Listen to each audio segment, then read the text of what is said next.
کے بعد جنت اور جہنم کا دور شروع ہو جائے گا.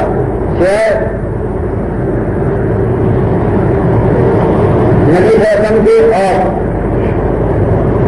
شہدا کے لیے آ گیا ہے کہ فوراً جنت کا دور شروع ہوتا ہے. باقی کسی کے لیے فوراً شروع ہونے کا معاملہ نہیں ہے. لذت میں کوئی ایسی جگہ ہے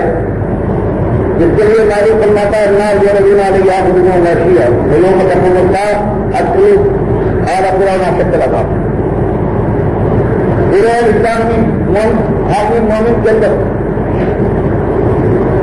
کہ قرآن اور قرآنی صبح شام آپ پر پیش کیے جاتے ہیں اور فیصلے کے بعد قیامت کے دن کہا جائے گا اب صبح شام کی بات نہیں ہے اب لگاتار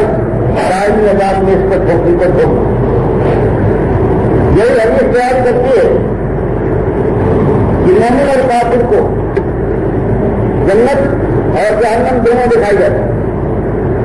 مومن کو اس لیے کہ بے فرق ہوئے سامنے نظر آ جائے کہ جہنم کی آگ ایک دوسرے کو کھائی جائے. یہ بھی کئی جگہ بن سکتی تھی لیکن اللہ نے توفیق دی اور پروردگار کی توفیق سے تو ایمان لایا اور تو نے ایمانداروں کے راستے کے اوپر چل کر اپنے کو اللہ کی رحمت کا مستحق بنایا اور دیکھ کی جنتوں کی بہاریں لہلاتی ہوئی انتظار کر یہاں تک کہ قیامت قائم ہو اس کا جانا ہوتا ہے. تو جائے سودا جو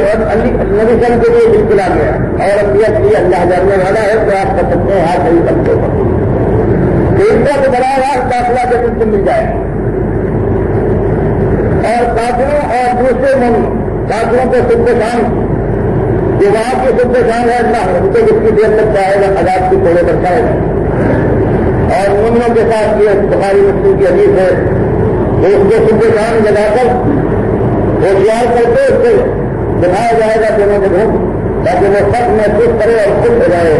کہ کتنا فرق دونوں آسمان کا ہے ہم دیکھیے اور جنت کی دو بات ٹھیک ہے. یہ بات ہے باقی بڑا معاملہ نہیں ہے جب